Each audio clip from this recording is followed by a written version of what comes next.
ಗೌರಿ ಗಣೇಶ ಹಬ್ಬಕ್ಕೆ ಊರಿಗೆ ಹೊರಟವರಿಗೆ ಒಂದು ಗುಡ್ ನ್ಯೂಸ್ ಇದೆ.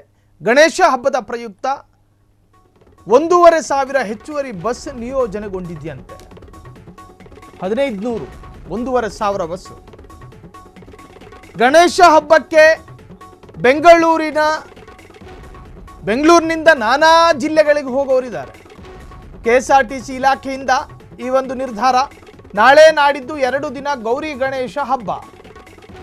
ರಾಜ್ಯ ಮತ್ತು ಅಂತರ ರಾಜ್ಯದ ಪ್ರಯಾಣಿಕರಿಗೆ ವಿಶೇಷ ವಾಹನ ಸೌಲಭ್ಯ. ಮೆಜೆಸ್ಟಿಕ್ನಿಂದ ಧರ್ಮಸ್ಥಳ, ಶಿವಮೊಗ್ಗ, ಕುಕ್ಕೆ ಸುಬ್ರಹ್ಮಣ್ಯ, ಶಿವಮೊಗ್ಗ, ಹಾಸನ, ಮಂಗಳೂರು, ಕುಂದಾಪುರ,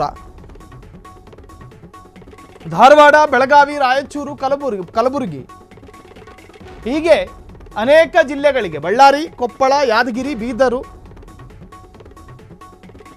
ಹೀಗೆ ಎಲ್ಲ ಜಿಲ್ಲೆಗಳಿಗೆ ಕೆಎಸ್ಆರ್ಟಿಸಿ ವಿಶೇಷ ಕಾರ್ಯಾಚರಣೆ ನಡೆಯುತ್ತೆ.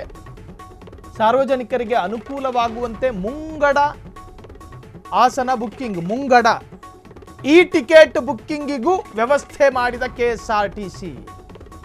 ಗೌರಿ ಗಣೇಶ ಹಬ್ಬಕ್ಕೂ ಊರಿಗೆ ಹೊರಟವರಿಗೆ ಇದು ಒಂದು ಶುಭ ಸುದ್ದಿ. ಪ್ರಯುಕ್ತ 1,500 ಹೆಚ್ಚುವರಿ ಬಸ್ಸು ರಾಜ್ಯದ ಬೇರೆ ಬೇರೆ ಜಿಲ್ಲೆಗಳಿಂದ ಬೆಂಗಳೂರಿಗೆ ಬಂದಿರ್ತಾರೆ, ಬೇರೆ ಬೇರೆ ಕಡೆಗಳಿಗೆ ಹೋಗಿರ್ತಾರೆ, ಕೆಲಸಕ್ಕೋ ಮತ್ತೊಂದು ಮಗದೊಂದು. ಇನ್ನು ಗೌರಿ ಗಣೇಶ ಹಬ್ಬ ವರ್ಷಕ್ಕೆ ಬರೋ ಒಂದು ಹಬ್ಬ.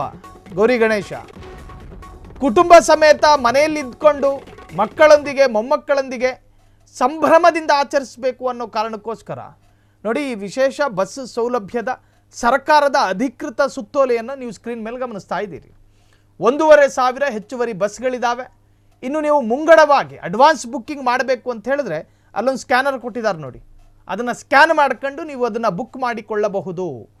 ಹೆಚ್ಚುವರಿ ಬಸ್ಗಳು ಕಾಂಗ್ರೆಸ್ ಸರ್ಕಾರದಿಂದ ಈ ತರಹದ್ದೊಂದು ಸೌಲಭ್ಯ ಅಂಥೇಳಿ ಸಿದ್ದರಾಮಯ್ಯನವರು ನಗ್ತಾ ಇರೋ ಫೋಟೋಗಳನ್ನು ಕೂಡ ಹಾಕಿ ಕಾಂಗ್ರೆಸ್ ಅಧಿಕೃತವಾಗಿ ಪ್ರಕಟ ಮಾಡಿದೆ. ಗಣೇಶ ಹಬ್ಬ ಎಲ್ಲರೂ ಕೂಡ ಸಂಭ್ರಮದಿಂದ ಆಚರಿಸಬೇಕು. ಗಣೇಶ ಹಬ್ಬದ ದಿನ ಕುಟುಂಬಸ್ಥರೆಲ್ಲರೂ ಒಟ್ಟು ಸೇರಿ ಒಂದೇ ಮನೇಲಿ ಹಬ್ಬ ಆಚರಿಸಬೇಕಾದ್ರೆ ಕಾಂಗ್ರೆಸ್ಸನ್ನು ನೆನಪು ಮಾಡ್ಕೋಬೇಕು ಅಂಥೇಳಿ ಸೌಲಭ್ಯ ಕೊಟ್ಟರೋ ಗೊತ್ತಿಲ್ಲ. ಒಟ್ಟಿನಲ್ಲಿ ಜನರಿಗೆ ಅನುಕೂಲ ಆಗಲಿ ಅಂಥೇಳಿ ಸರ್ಕಾರ ಹೇಳಿಕೊಳ್ತಾ ಇದೆ. ಈ ತರಹದೊಂದು ಸೌಲಭ್ಯವನ್ನು ಎಲ್ಲರೂ ಕೂಡ ಸದುಪಯೋಗ ಪಡಿಸಿಕೊಳ್ಳಿ ಅಂತ ಸರ್ಕಾರ ಮನವಿಯನ್ನು ಮಾಡಿಕೊಂಡಿದೆ. ಕ್ಷಣ ಕ್ಷಣದ ಸುದ್ದಿಗಳಿಗಾಗಿ ಫ್ರೀಡಂ ಟಿವಿ ಸಬ್ಸ್ಕ್ರೈಬ್ ಮಾಡಿ, ಲೈಕ್ ಮಾಡಿ ಹಾಗೂ ಫಾಲೋ ಮಾಡಿ. ಹೊಸ ಸುದ್ದಿಗಳ ನೋಟಿಫಿಕೇಶನ್ಗಾಗಿ ಬೆಲ್ ಐಕಾನ್ ಮೇಲೆ ಕ್ಲಿಕ್ ಮಾಡಿ.